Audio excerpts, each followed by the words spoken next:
Om Sahana Bhavatu Sahano Bhunaktu Sahaviryam Karvavahe Tejasvinavadhitamastu Ma Vidvishavahe. Om.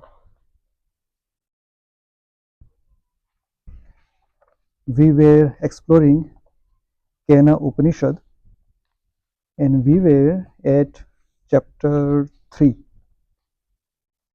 It was about a story of Yaksha being present out of nowhere, and Devas, the gods, were thinking who he could be.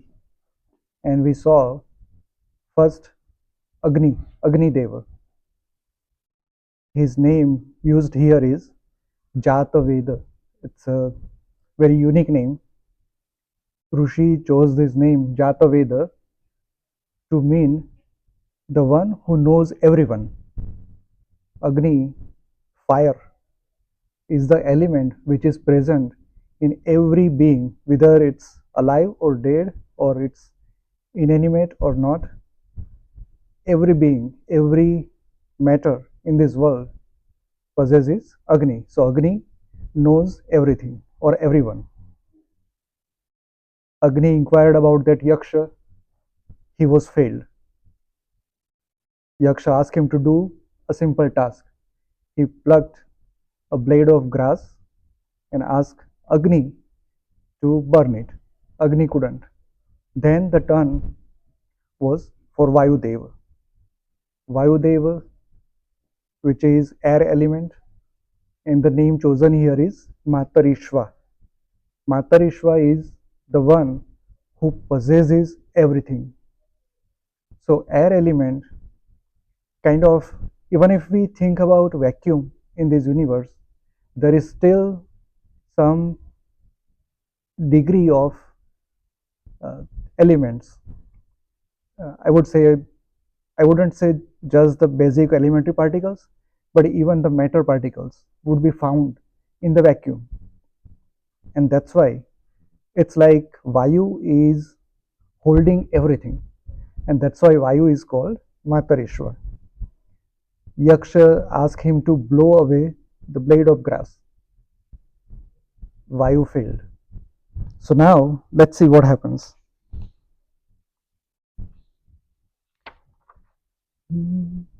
Okay. I think we've completed. I forgot exactly where we stopped. But okay, now the turn is given to Indra. So the shloka is Athendra ma Bruvanmaga Vanneta Dvijanihi Kimetadyakshamiti Tatheti Tadabhyadravattasmati Rudade. Then they said, they meaning Devas, said to Indra, the lord of the gods, O Maghavan, find out who this spirit is. So be it, said Indra, and ran towards it, but it disappeared before him. So Maghavan, this name resonates with someone who possesses all the Ishwaryas, bountiful. Indra is king of all the gods, rather demigods, but we call them gods in Sanatani Parampara. King of gods, Indra, is Maghavan, who has all the prosperity, all the Ishwaryas, all the matter, all the resources in this world, in this universe rather. And now it's his turn. The god said, okay, you are our king, ask or find out who Yaksha is. As soon as Indra reached Yaksha, Yaksha disappeared. So this is a transition of a sadhak also. First Agni, who knows everything, meaning a sadhaka knows, thinks that he knows everything or she knows everything, and starts with that. Yaksha represents Brahma. Brahma, with that knowledge of sadhak, sadhak cannot find who Brahma is. Next, the turn is all possessor. We think we are simple common human beings. We possess normal things in this world, or somebody might be very abundant, very prosperous, might have golds and silvers and a lot of money, or somebody is without all those abundance. Still, he or she might have sense of possession, that I have clothes, I have some place to live. Even if somebody is homeless, he or she might have a place that he or she resonates with that place and thinks that, oh, I possess this place. Nobody can claim that.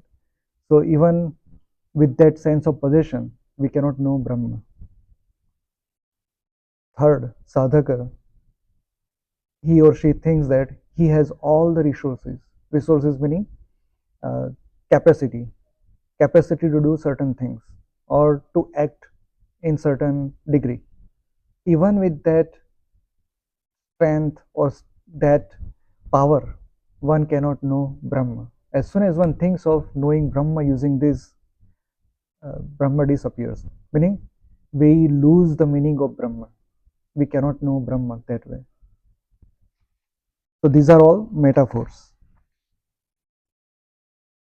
स तस्मिन्नेवाकाशे श्रियमाजगाम बहुशोभा मानामुमां हैमवतीं तान्होवाच किमेतद्यक्षमिति. Now, then he saw, meaning Indra, in that space a golden hued, beautiful, adorned woman who was Uma, daughter of Haimavat or great Himalaya. He asked her, who is this spirit? This is very subtle. Yaksha disappears. Yaksha is Shiva. Actually, Yakshraj is Shiva. Yaksha is a spirit or a being that is beyond our senses, that is beyond our knowledge. And Yakshraj, king of all those Yakshas, is Shiva. But then, after Shiva, when Shiva disappeared, that Yaksha disappeared, Uma appeared. Uma is, according to Purana tradition, Uma is wife of Shiva. And Uma represents Adi Shakti, the primordial energy, the original energy or power. Now, that is very interesting. When Brahma disappeared, Shakti appears. So, that represents how this world came into existence. When Brahma did not do anything, but out of Brahma, Shakti came into existence. And through Shakti, Brahma did or created this universe and is possessing or holding all the activities of this universe and eventually will going to destroy. So all these actions are done by Shakti, and without Shakti, Brahma cannot do anything. There is a great example given by Ramakrishna Paramahans on this, that when you think of milk, milk is white. If you take out whiteness of the milk, it is no more milk, it is something else. And when you don't have milk, there is no whiteness of the milk. So both are the same. When you call it Shiva or Shakti, both are the same. Without Shiva, there is no Shakti. Without Shakti, there is no Shiva. Or without Brahma, there is no Shakti. And without Shakti, Brahma cannot do anything. So even we cannot say whether Brahma cannot do it or not. Maybe there is some element of Brahma in Shakti that we don't understand. And we always think about matter and energy duality, right? In our universe, that is the greatest discovery done in last century by Albert Einstein, that matter and energy are equal, or they can be equated using equation E is equal to mc square. So whether matter possesses energy or energy has matter, we cannot say. Both are the same. That's just our perception. So whether it's Shiva or Shakti, we do not know. It's our perception. So this story also reflects that notion that when Yaksha, Shiva disappeared, Uma appears, Shakti appears. And I see it this way. When we pronounce Om, that contains three letters, A, U and Ma. So when we say it A, U and Ma together, it becomes Om. But when we say U, Ma, A together, it becomes Uma. So whether it's Om or Uma, it's same thing. Because Om contains all the energies. Om is the representation of all the frequencies that we can know of. If you are interested in physics or you want to deep little deeper, uh, many people have done experiments on Om, that what Om is. So the frequency of Om contains the same bandwidth as the white noise. White noise is like the noise that is present everywhere. Even if we don't hear anything, there is white noise. So Om resembles that bandwidth. And when we talk about Shakti, energy, all the energy comes from some source, some seed, which is primordial energy. And in that sense, whether we say Om or we say Uma, it's one and the same thing. It's just a different representation. The same letters, same pronunciation, same sound. And you might have come across some videos or some knowledge from WhatsApp University that NASA has done some study on sun, and they try to capture the sound of sun. They kind of recalibrated the frequencies so that we can hear sound. And they say, or they claim, these videos or whatever, that it's Om. But it's not just the sun, it's any sound in the world. When it starts, when it has beginning, when it is sustained, and when it ends, it's all Om. If you try to listen, Om is present in every single sound.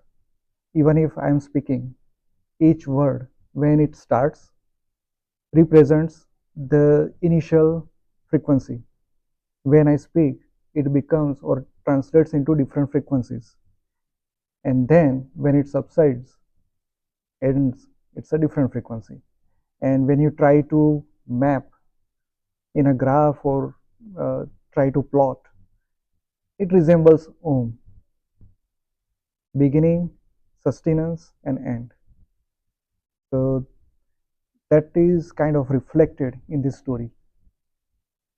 Now, chapter 4. You can stop me anytime and can ask. ब्रह्मेति होवाच ब्रह्मणो वा एतद्विजये महीयत्वमिति ततो have विदञ्चकार ब्रह्मेति. He is Brahma, she said. It is through Brahma that this great victory is enjoyed by us. With that, Indra understood that the mysterious spirit was Brahma. So now Brahma or the rest of the gods couldn't figure out who Yaksha was. And then Adi Shakti, Uma, appeared. And Uma said that was Brahma.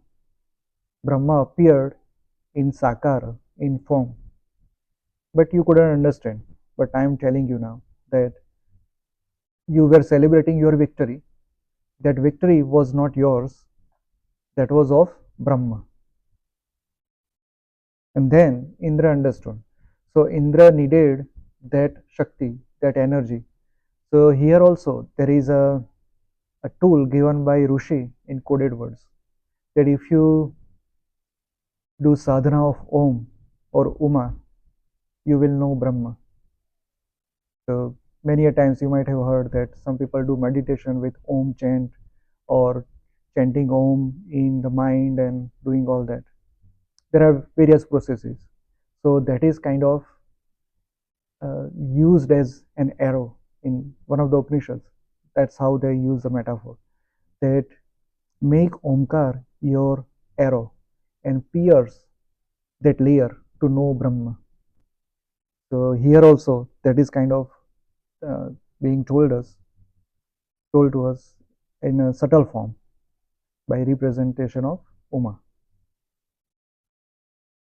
And this time around we have Navratra going on, fourth day today, fourth Tithi.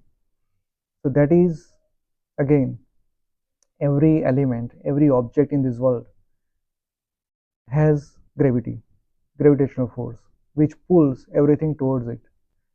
The variation is in degree of that force.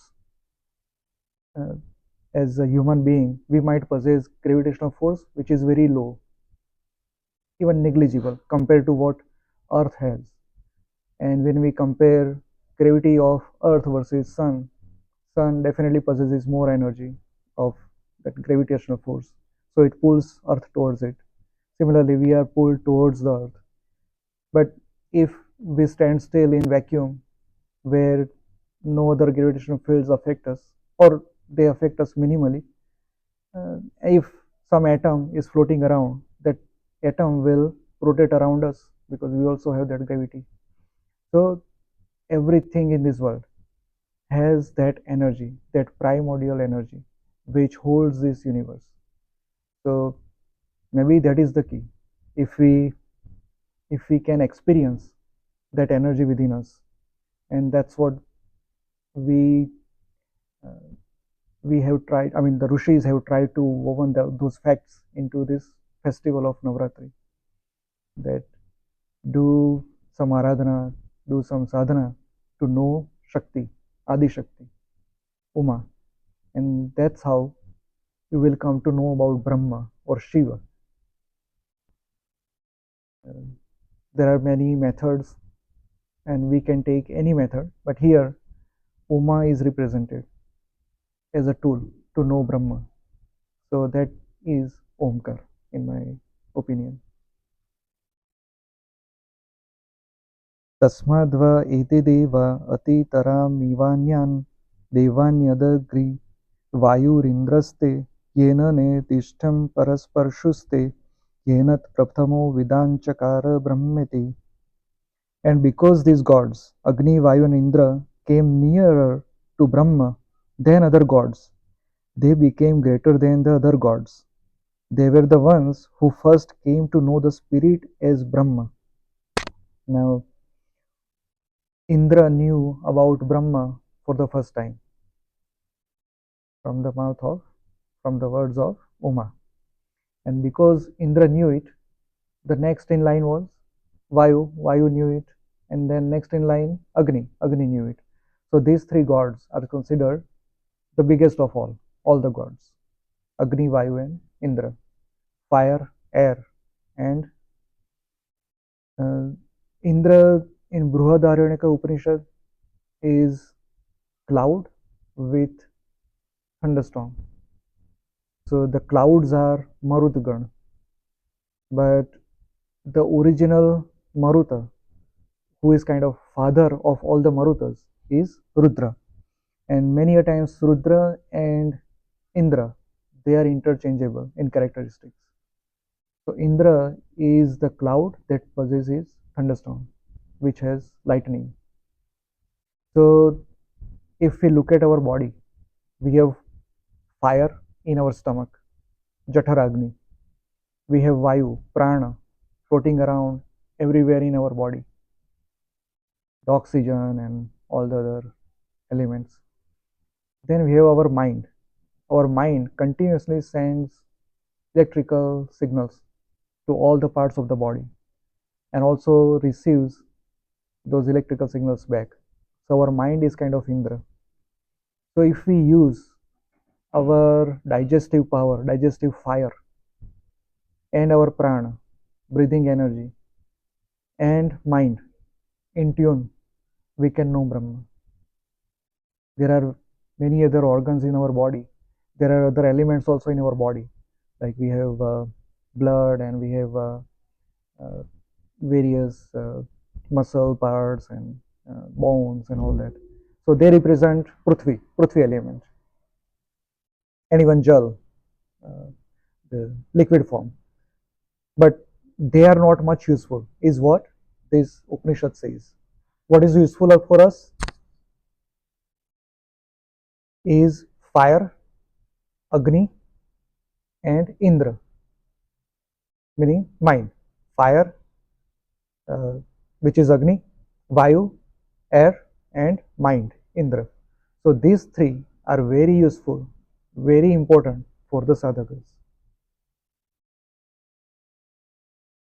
तस्माद्वा इन्द्रोऽति तरामिवान्यान् Devans येनन्नेदिष्टं परस्पर्श स येनत् प्रथमो विदाञ्चकार ब्रह्मेति. And because Indra came nearest to the Brahma, and because he was the first to know the spirit as Brahma, he became greater than all other gods. So we have heard many stories about Indra being given this uh, position, Indrasan, that he did or performed 100 yajnas, Shatakratu. That's the word Vedas use, that he performed 100 such rituals, and that's why he became Indra. But here Upanishad says Indra became Indra because he was the first one to know about Brahma. And if you look at our body, our mind is the first one, or mind is the closest to Brahma. Because when we talk about Atma, uh, Atma is Ansha, it's a particle of Brahma, and that Atma gives, or because of Atma, our mind operates, and that mind is the closest to Atma or Brahma, we can say. So if we look at Ashtanga Yoga, the whole eight limbic process, all the components of Ashtanga Yoga are to tune our mind, to to make to to understand mind as well as to use mind as a tool. And when it becomes steady, when it becomes useful, I would say, because currently mind is not useful to us, it does its own job. The way we use this tool kind of creates havoc in our life, even if we don't understand. But if we kind of constrain all the energies of mind and kind of tune to inward process, the mind is the first one to know about Brahma. So that's the key, and that's how Indra became Indra, king of all the gods. तस्यैष आदेशो यदेतद्वेदतो यद्वद्दारु इति न्यमीमीषदारु इत्यधि दैवतम्. This is the learning about that one, Brahma, who is the supreme divine agent. He flashes faster than lightning and the wink of an eye.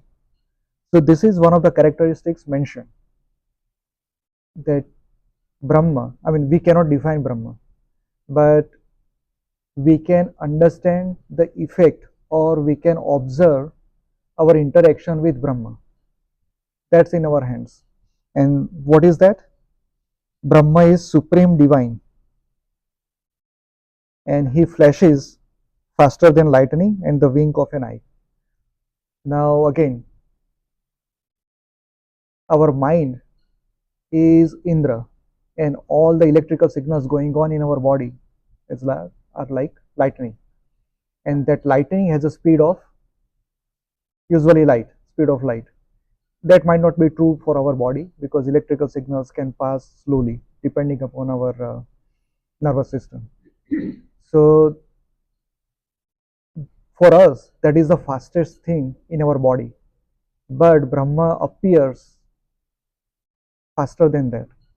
That means if we try to observe Brahma, we can miss it right away. It's not possible to know or observe Brahma.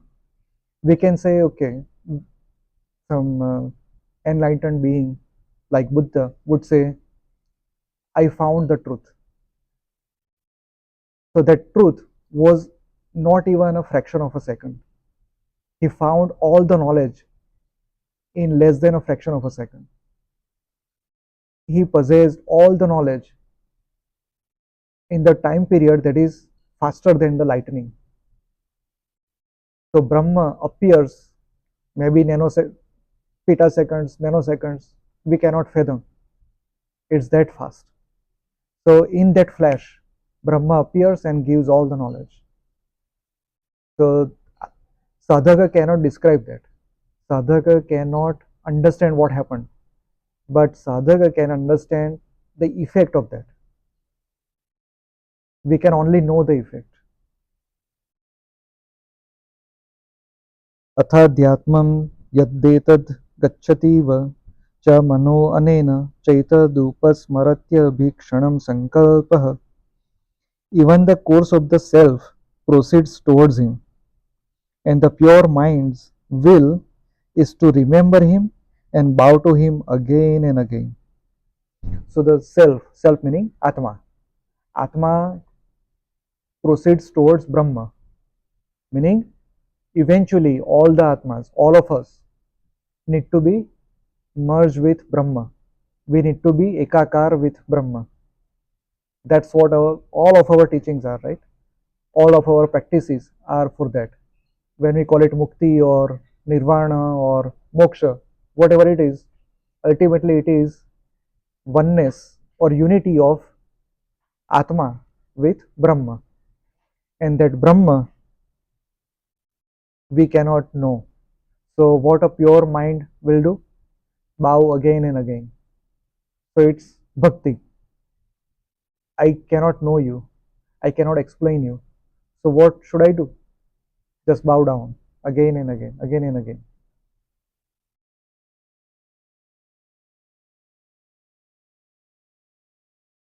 तद्ध तद्वनं नाम तद्वनमित्युपासितव्यं स य एतदेवं वेदाभिहैन सर्वाणि भूतानि संवाञ्छति. He is called Tadvan and is to be worshipped as the self same one. He who knows him thus is loved by all beings. Now, because our language is inadequate, we use these possessive words like he or she, right? But Brahma cannot be said he or she. But we have to use these words with our limitations.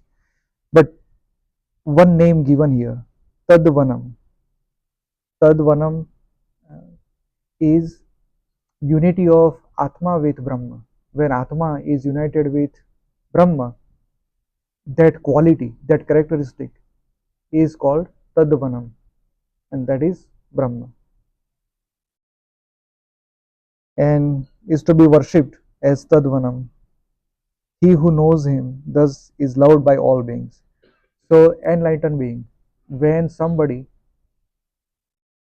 kind of has a glimpse of Brahma in his or her sadhana, once that moment happens, after that, his or her life changes. Everyone likes him or her. We might have heard many stories like that. That when Buddha passed through towns and villages, people would just roam around him. When Krishna used to roam around in Vrindavan or Mathura, people used to just gather and would have a glimpse of him. When Rama used to go to all the areas of Ayodhya, people used to gather and greet him. So people who are enlightened, people who have that moment, their life transforms very easily. Everyone around them, or whenever that person passes through some area, people are drawn towards him or her. So that's the quality. Upanishadam bhu bruhi yukta ta Upanishad brahmim vav ta Upanishadam brumeti. The disciple said to the master, please teach me the Upanishad. The master said, the Upanishad about Brahma. Indeed, that Upanishad has been taught to you. This is very interesting. In the end, Shishya is asking, hey Guru, now teach me Upanishad. Guru said, this is the Upanishad about Brahma. Whatever we did so far is already about Brahma. So what else to teach? What else to know? तसै तपोदमः कर्मेति प्रतिष्ठा वेदाः सर्वांगानि सत्यमायतनम्. Its foundation is austerity, taming of the senses, and right action. Its limbs are the Vedas, its support is truth. So Upanishad is already told, but how to know Brahma? Guru says, do tapo and dama, do some sadhana, do some restraint practices, and action, karma yoga, which Krishna said. If you cannot do anything, just do all the actions as if you are doing on behalf of me. If you cannot do that, offer results of all the actions, all the karmas to me. So these are basically practice of Ashtanga Yoga. And once you do that, once your mind becomes subtle, is able to have that experience, can have that glimpse of Brahma. And its limbs are Vedas. So the foundation is created by Vedas.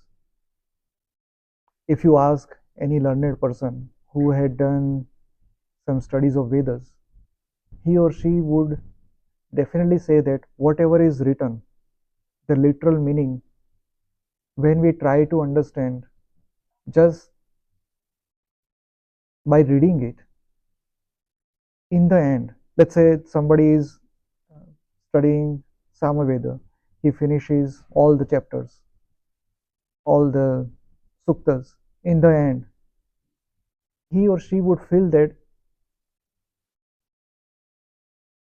he had some glimpse of some truth, but he would not understand the effect of it. So when we talk about like Vivedi or Trivedi or Chaturvedi, they used to do all the studies of all the Vedas in their lifetime. And even if one does not practice all the things mentioned here, just by studying Vedas, any Veda, studying more than one Veda is desirable, but at least one Veda in our lifetime, if we can do, will possess that truth, and that truth is Brahman. Even if you think that Vedas, all the suktas are about Indra and Ashwini Kumar and all the various devas like Vashta, Prajapati, even Saraswati, Ganapati, Rudra, Marudgan, Bhaga, Surya, Aditya, many devatas are mentioned. Some of the names of the devatas we even don't know now. We forgot all those, like Sinivali. We haven't heard that name. So all those devatas, they are just the representation of some characteristic. So once we finish the study, we know that sutra, which Krishna said, Sutre Mani Gana Iva. So everything is within Krishna, and Krishna possesses everything. It's like a thread. So that thread in the Vedas, that Brahma, we would know right away. And that's what Rishi is or Guru is asking the Shishya to do. Yova etamevam vedapahitya papmana manante swarge loke jeye pratishtati. He who knows this as such, his sins are destroyed, and in the eternal heavenly world he stands blissfully. Indeed, he stands blissfully. So one who knows, just knowing this, Guru is not saying practice this. Guru is saying just knowing this, meaning these are the tools. Vedas are the limbs, and the truth is the foundation, and austerity, meaning tapa, dhamma, and karma. Just knowing this, that these actions will bring us to Brahma. That knowledge itself destroys all of our sins. We become blissful because you possess some knowledge which you never heard of before, and that knowledge directly puts you near the Brahma, and that Brahma now takes care of all your well-beings. So I think this is a blessing from the Rishi who wrote this Upanishad, that after reading this Upanishad, Brahma will take care of you. You knew, or you might have not full understanding of what is being told here, but just that you know about it, the Brahma will take care of you. इति केनोपनिषदि चतुर्थः खण्डः इति Kenopanishad. So that was Kena Upanishad. We still, yeah, sure. So from this story, of course, so Shiva and Brahma and Paramatma are the same. It's the same thing, right? It's not like what we saw as Actually, that's just representation. You might, if you go to Kailasa, you might, it's the place. I haven't gone there, but people who have gone there, we have one person here. You feel different energy. You feel different, maybe because of geography, but that geography is everywhere across the Himalayas, right? But why Mount Kailasa? There is something different there, and that difference is something which will get you closer to Brahma. So that's the whole idea. Devas. They are representations of certain aspects of forces in the universe, As well as in the body. as well as in the body. Right. But actually, everything is Paramatma only. Right. So, but for us to easily understand, we Right. give some personality, say Vayu. Exactly. Exactly. Exactly. Because we cannot, when we say Brahma, what is Brahma? We cannot describe, right? We cannot say Brahma is that versus that. So what we can do best, that best is like Ganapati Murti or Krishna Murti. That is the best thing we can think of. Even Krishna, when he was walking on this earth, he wasn't looking, I mean, he wasn't like this, right? We don't have his pictures. We don't have, uh, like today, we take photographs, right? Photography was not there. So, what we can think of Krishna, this is Krishna for us. So in the story, it's actually the Devas coming in vicinity of Brahma, Right. but they're both Brahma. Yes, but there is a difference. Brahman and Brahma. This is not Brahma, this is Brahma, Brahman. Right. Right, right. So, Right. but even so, it's the Paramatma, right? Right. So, but both are actually One in the same. One and the same. Uh, when we think about this floor, does it have electrons? Yes, right? This is my body. Does it have electrons? Yes. Electron is present everywhere. But is this floor the same as the electron? No. Is this body the same as electron? No. Electron kind of created this body as well as this floor. Both are different. My body versus this floor, they are different. They have different qualities. So maybe this is, let's say, Vayudev and this is Agnidev. So even if there is a ansha, or there is iota of Brahma in everything, now we need to look at Purana. When Jiva is Atma with Triguna Shakti, Triguna Prakriti, Triguna Maya, right? So this Trigunatmak Shakti or Trigunatmak Prakriti gives different qualities to that Atma. So that's how Jivas or Jiva and Jiva's body also is consisting of all the five elements, and those five elements come from Trigunatmika Prakriti. So everything comes from that Prakriti, and Prakriti itself is possessed by Brahma, or Brahma is Prakriti.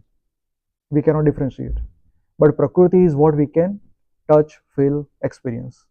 So for us, that is the limit that we can go, that is the extent we can go, and that is represented in various forms. So when we talk about air, Vayu, right? Vayu Dev. But doesn't air have energy? Doesn't air have fire within? It does. So should we call it Agni Dev? No, because it has Agni in very small portion. Whereas when there is a flame, that flame has Vayu also, that flame has water also. Water meaning liquid, aqueous form. Does that flame have Prithvi element? Yes. Space? Yes. But they are in small portions. The biggest portion is fire, and that's why it is called fire, Agni Dev. So which quality you have, depending upon that quality, you are called, you are known. See, when we talk about human beings, all human beings are the same, but I am male, my wife is female. So we have two distinct qualities. They are human beings, but they are male and female. So uh, maybe we can say humans are animals too. We have four limbs, like apes, monkeys, tigers, lions, all are animals. But animals have different qualities, and that's why we call them differently. We name them differently. We look them differently. So when we think of devas, should we think of them? I mean, it's easy to think of them as distinct personalities. Right. In reality, they are distinct personalities, or are they same as God? See, if we say same as God, let's say there is ocean. Ocean has waves, and every wave has water elements, water particles. Is that water particle ocean? No. It has portion of, it is portion of ocean, but it is not ocean. It is wave? No. Wave has multiple water particles. So imagine, or put this into perspective, we are water particles. Wave is like God. I mean those gods that we can perceive. And ocean is Brahma. So Brahma has a form, a wave that we can see or experience. That is gods in our terms. Agni, Vayu, and all those various forms. 33 koti, right? And those gods and us, we are the same. Yes, I am a water particle. I am also part of that wave. I have air, fire, water, space, and Prithvi within me. So all those devas are within me. Right. So, like we have Atma inside us, Right. which is a portion of the Paramatma. Right. Just like that, devas are also made of. Right. Exactly. But they are bigger entities. They have bigger certain quality than us. We possess everything, something from here, something from there, and they have uh, one particular quality in abundance, and that's why they look distinct. Okay. So I guess what I was trying to understand is devas are not just created for convenience for us to imagine, Right. but they are actually distinct like us, Right. created by God. If you think that gods are like a being, that's what you are saying, right? Or or natural not elements. physical thing, but actually like Agni, Vayu, Right. Right. like they are. I mean, not talking about shape or Right. Right. anything, but Right. that there is one Agni, there Right. is one Vayu. Correct. So they are like distinct from God, created by God. Just like I'm not Yes. saying Yes. distinct in the sense even we are distinct, pseudo distinct because Right. we have Atma inside us. Correct. So the same way they are, but they Right. are of a higher power. Higher powers or subtle power, subtler than us. We are at the physical level, right? We can experience physical nature. But when the frequency increases, say our ears cannot hear more than 20 kilohertz, or our eyes cannot perceive more than 9 terabytes, I mean terahertz. But those frequencies exist. we cannot understand, we cannot experience. But there must be, say, when there is a noise of 30 kilohertz, there are some animals who can listen. When there is a sound wave of, say, 80 kilohertz, then it must be doing something to the atmosphere. That means the Vayu god, the air god, can listen that. That's what we can say. Or when there is a flame, that flame, say, uh, we we give ahuti, right? We give ahuti of all the substances. So those substances are kind of consumed by fire, is what we say. Meaning, the many events or particles become flame. They become God right away. Some remain, and we call them ashes. But rest of the uh, elements or rest of the stuff from those matters, they become part of flame or they go into the atmosphere eventually. So they transform into various gods. We can say that, and they are affected by many different physical qualities. Say there is a magnetic force that can affect air, that can affect water, that can affect even fire. So there are various forces in this world, like gravity. Gravity also affects all these elements, but in different variations. So gods are kind of, you can consider them different qualities that uh, are subtler than us.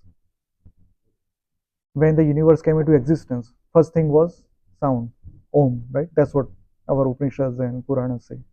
And that sound became light, and then there was Agni, fire, and then there was liquid, Apaha, and then all the planets formed, meaning Prithvi element. So originally there was something which became into different uh, shapes and different, it possessed different qualities and became different. But eventually everything going to be one. That's what Upanishad also says, that our Atma proceeds towards Brahma. Even if we don't do anything, even if we don't know anything, we might reach after a very long period. Say, I want to go to downtown Dallas. I have a faster car, I can reach fast. If I go by bicycle, it will take longer time. If I go using my 2 feet, yeah, it will take many hours. So eventually we'll be united with Brahma. But it's up to us how fast we want to reach there. So that's all about sadhana. And just knowing about this Upanishad, Ken Upanishad, Brahma will take care of our sadhana. That's what Rishi says. So we bow down to that Guru, that Rishi, with this knowledge. I think we should stop here. And from next, we'll talk about Kathopanishad. It's a little bit longer, but uh,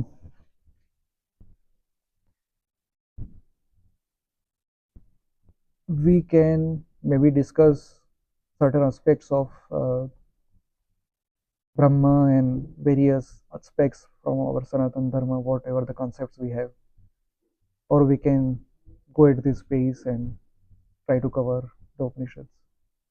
I mean, it's up to you guys whether this format is right. We would like to continue, or we want to change it. Yeah, I think most valuable things I find is this discussion towards the end Right.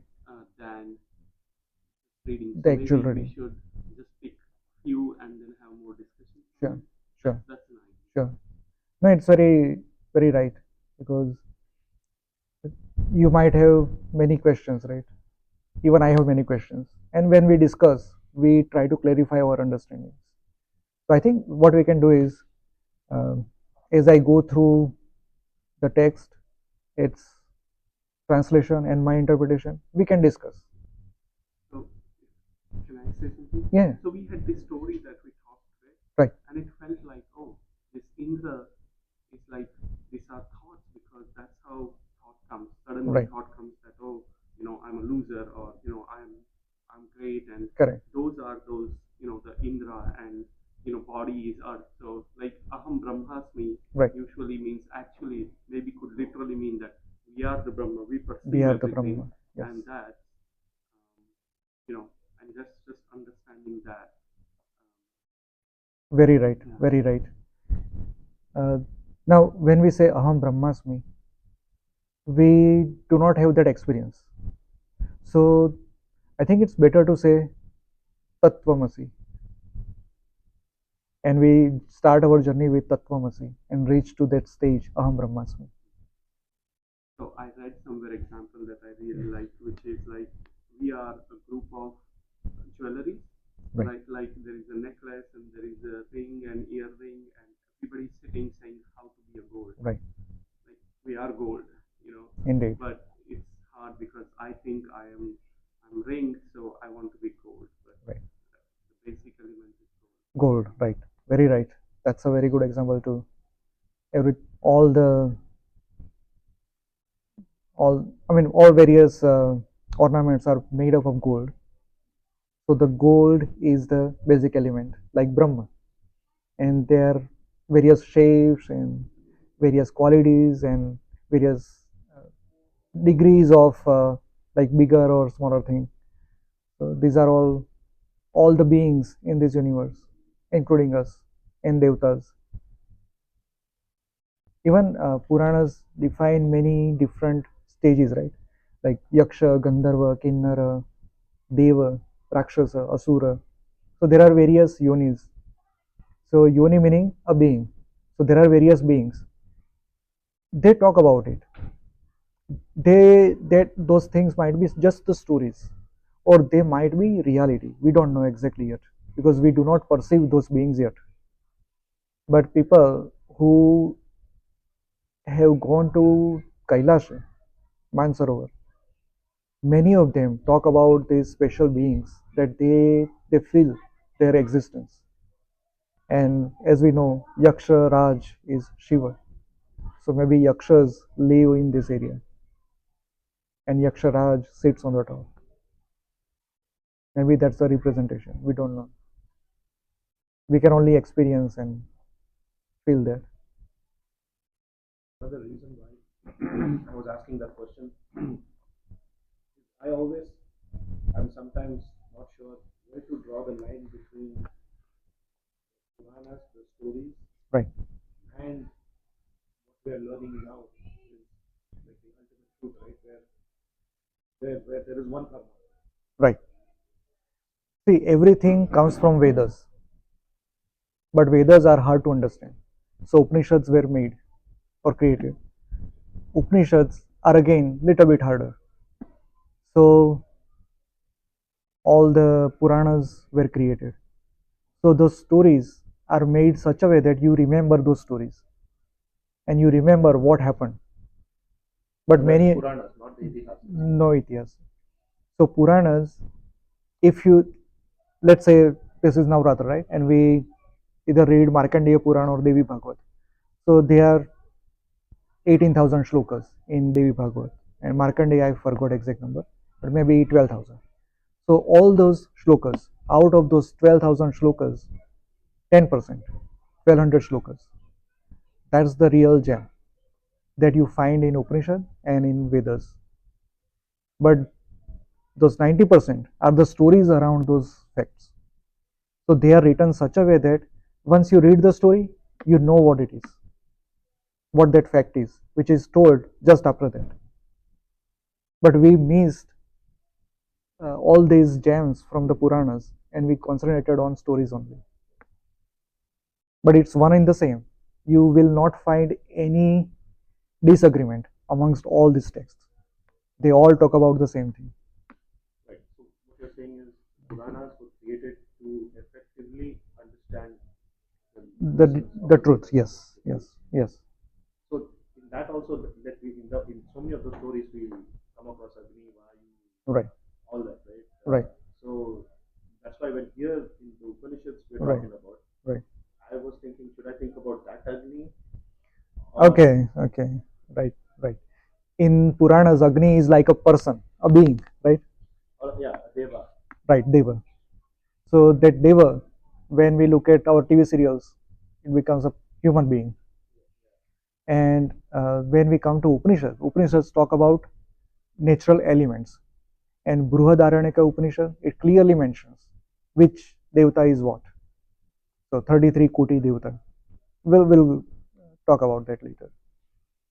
And all these Devatas are just one and represented in various degrees of qualities, and that is Brahma. And that's what Veda is about. Yeah. So this I can understand now that because are present, not like persons, but Right. they are actual entities. Correct. Correct. Even within our body or in the universe.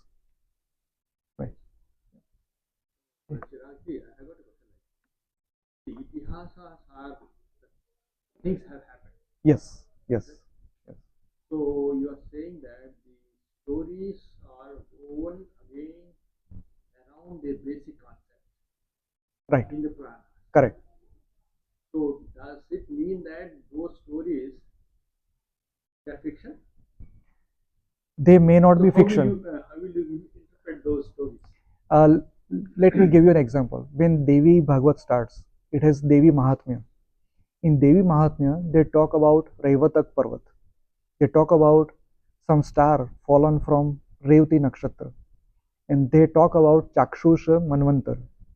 And they talk about people or being in that Manvantara looking like a, a lion or like cat like face. So I mean, in this Manvantara, we look like apes, right? Our face is like monkeys. But in Chakshusha Manvantara, they talk about humans with face of cat-like entities. So there is some degree of ethos also in those stories, but we just rule them out, right? We think that these are all fake narrations, these are all stories, just rubbish, but it's not. So again, those stories we need to understand what they are trying to say. So they take some idea like our TV serials, right? It is based or movies that this is based on true events, but that true event versus movie, it's altogether many different things. Maybe there is 10% truth in the movie, 90% is just woven around it, just like that.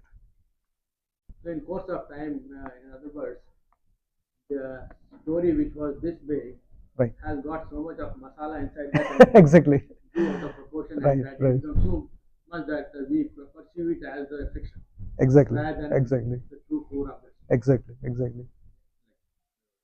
Read Valmiki Ramayana. There is something like Yes, Adivasis, right? Andhra Pradesh area, right? Andhra Pradesh, Karnataka area. they are like more of Adivasis. Ramanand Sagar. No, it's like even before, right? Yeah, exactly, exactly. I'm just saying. Much before it. Because like we have Hanuman temples Right, right. thousands of years old. Correct, I correct. can't blame Ramayana. Right. But they might be looking like, say, when we look at African people, they look more closer to apes than us. So we can call them Vanara, like that. And I have theory that Chinese people, I mean that region, they are people from Chakshush Manvantar. Their face looks like cat. So they might be from that generation, is what our Puranas say. So I mean, we have to understand it with pinch of salt and try to interpret. I think what happens is all of us from our culture, we instead of trying to find the truth of present moment, we Right. try to go and say, "Oh, our ancestors were right, and they were so great, and Right. this and that," and we just want to. It's like some European 1,000 years from now, just praying for Newton and Right. not knowing anything about gravity. Exactly, exactly, exactly, exactly. We lost our essence, and that's why studying of Gita is the first step. But then go beyond that and study Upanishad and Vedas are very important. So that after studying this, if we go back to Puranas, we'll know, oh, they are talking about this. I think, yeah, it's over. So this Namaste. is permanent place. Yeah, I like it. This is Like much Yeah, more that yeah, side scientific. and very, very, walking. very